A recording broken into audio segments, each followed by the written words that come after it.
Hey everybody, it's Steph Mishchak with Killer Sites. In this video, I'm going to talk about the keys to coders' success. The keys to coders' success.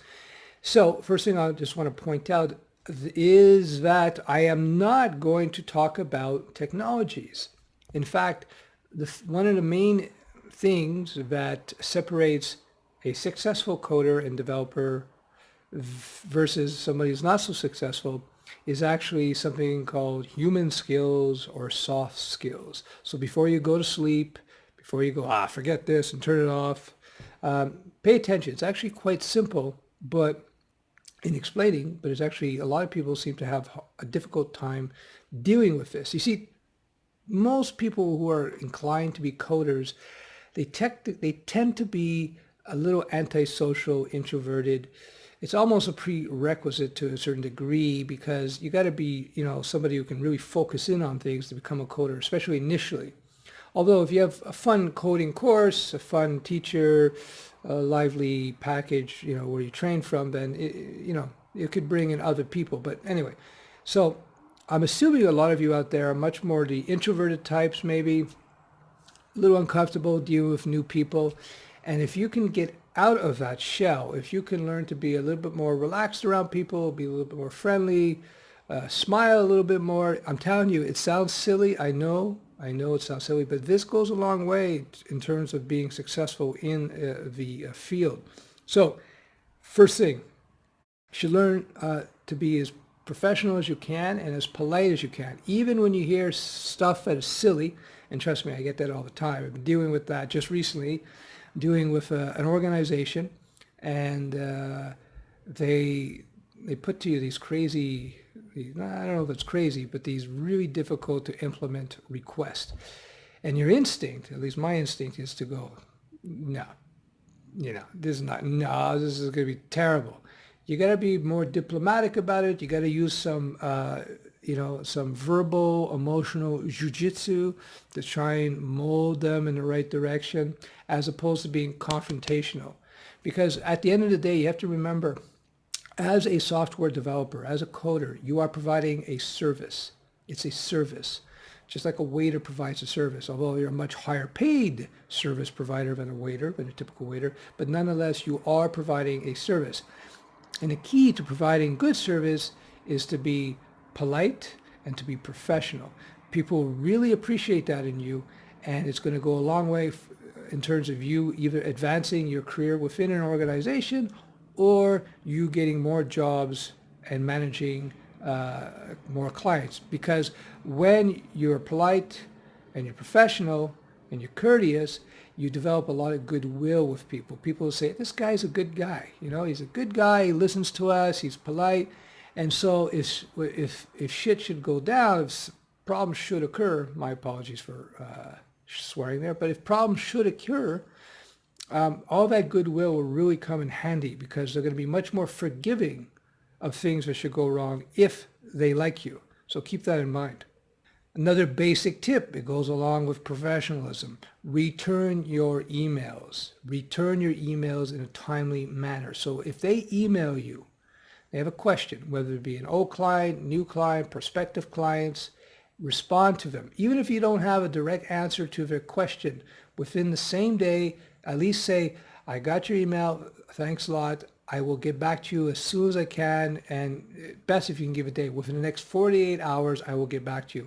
That goes a long way and is much better than them sending you an email and you not responding for 2, 3, 4 days. Even if you're at a funeral, even if you're at a wedding, even if you're in a jacuzzi, you get out, you spend a minute, the 30 seconds to just respond, say, I got your email and I'm going to get back to you. And this is very cool because it shows that it will sort of relax them. Think of it. Put yourself in their shoes. If you send a tech support email, you have a question about whatever, and you don't get a response back, and you're like, oh, well, did they respond? When are they going to respond? It's just not a good thing to do. So doing a simple little thing like returning your emails, responding to them, is just a basic courtesy that goes a long way towards creating goodwill between you and the people that you deal with. Point number 3, make your deadlines. Make your deadlines. Now, I talk about pricing. I talked about this a little bit in pricing of projects and so forth. If you figure a particular job is going to take you 2 weeks, say it's going to take me about 4 weeks. And you do that so you give yourself some breathing space. And whatever you do, make your deadlines. Make your deadlines. Don't be late. Even if you have the best excuse in the world, there's no excuse. Make your deadlines. Very important. It goes again back to your credibility and your goodwill with the client. Because if you're not responding to emails, always late on your projects, they're not going to want to deal with you. They're not going to want to deal with you. And then when the next project comes up or their buddy says, hey, you know any good developers? And they say, well, no, not this guy. He doesn't respond to his emails very quickly. He says he's going to have it done in a month and it takes him a month and a half. It's not going to go good for you. So for you, in the long term, it's best that you be sure that you make your deadlines. And so one of the things I do, again, create a nice buffer for yourself by overestimating the amount of time it's going to take you. And in this way, try to get there a few days earlier. So what do I mean by that? If you are thinking that the project is going to take you a month to complete, say to the guy, maybe 2 months. We'll try to get a little sooner, but it's probably going to be about 2 months. And build it hard so you get it out in a month. And don't give it to him in a month because then he's going to feel a little ripped off. He did it only in a month and he charged me. No. You give it to him like a month and a half, a month and 3 weeks. Hey, I got it a little early. That looks really good. It looks like you didn't rip him off and you create a lot of goodwill. So keep that in mind. That's another great trick. Well, it's not a trick. It's just a good strategy, a good way of dealing with people. I hope you see how this is all about managing your clients and the psychology of the clients. Let me give you another tip. If you're going to meet a client and you have a meeting, plan to be there 15 minutes earlier. At least 15 minutes earlier. If you think there could be some traffic, plan to be there a half an hour earlier. Why do I say that? Well, just in case something should happen. Right? You have that buffer time of 15 minutes to half an hour. You know what's even better? You get there early. Well, it's not even better, but if you get there early, let's say everything goes perfect and you plan to be a half an hour early and you're there early. Don't walk in a half an hour early. That ticks people off big time. Just sit in the car, listen to some radio, listen to a podcast, watch a video, do some reading, Just wait. Never show up too early and don't show up late. I try to get there 5 minutes before a meeting. That's a nice time. You're not getting you're not freaking out the secretary. You're not invading on their time. 5 minutes early all the time, and you're going to do really well. And give yourself that buffer. Give yourself that buffer of maybe half an hour, 15 minutes, if you're going to meet a client on a particular day. Another general tip is don't be a douchebag. Don't be a douchebag. Just be a nice person. Don't be snippy. Don't be arrogant. Trust me, I've been guilty of that in the past. Be a nice guy, and they're just going to want to deal with you. So yeah, don't be a douchebag. That's a big one. That's a very big one.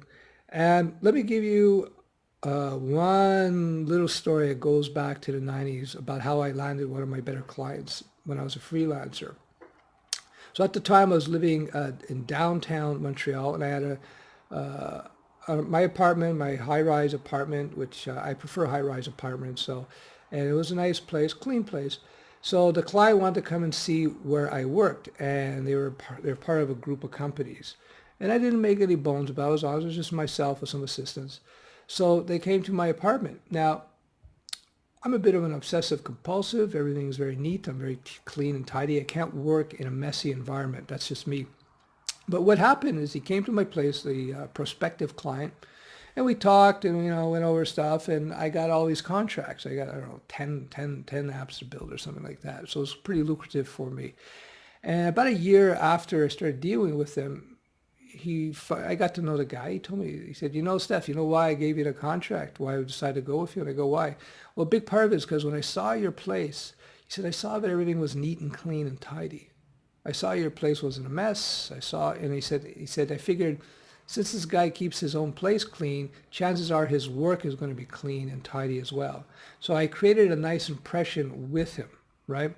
So it goes to just like wearing clean clothes, making sure your hair is combed. Although nerds can get away with messy hair, and I have that problem, sometimes. But when you go see the client, that impression of being, on time, being courteous, being, dressed well. You know what? Don't wear a suit. I never trust a nerd who shows up in a suit. But, looking, not disheveled, being orderly like that. This goes a long way. All these little impressions that can sound kind of silly, they affect people's monkey brains. You got to remember, the monkey brain, it's the largest part of our brain, and we make all of our decisions really based on emotional responses and impulses. I studied psychology in university. That was my major. So I have a bit of knowledge on that stuff. I'm not, by any means, I'm not an expert in that field, but I studied a bit of it. So one of the things I remember is that really we make a lot of our decisions based on impressions. That's why when they advertise most products, they get stars, they get good-looking people, because they're creating associations, right? They're creating associations. When they're trying to sell you a high-end sports car or even a normal car, they're not saying, buy this car because, it's got this and this quality, it's super well built. No, they usually sell it based on a feeling or based on an association with a particular type of thing. So you see the Jeep commercials and people are off-roading with their Jeeps and they're creating impressions, or you have like some sports star pitching a particular drink or something. And all these little micro communications, if you will, do play a role. So keep that in mind. And that's it. So these are my keys to coder success. You notice I didn't talk about coding. Of course, I've talked about coding in other videos. You got to be a decent coder, of course, and blah, blah, blah, blah. But these things, if you practice these things or discuss, this will go a huge way to helping you establish yourself in the industry. I hope you found this interesting. Bye.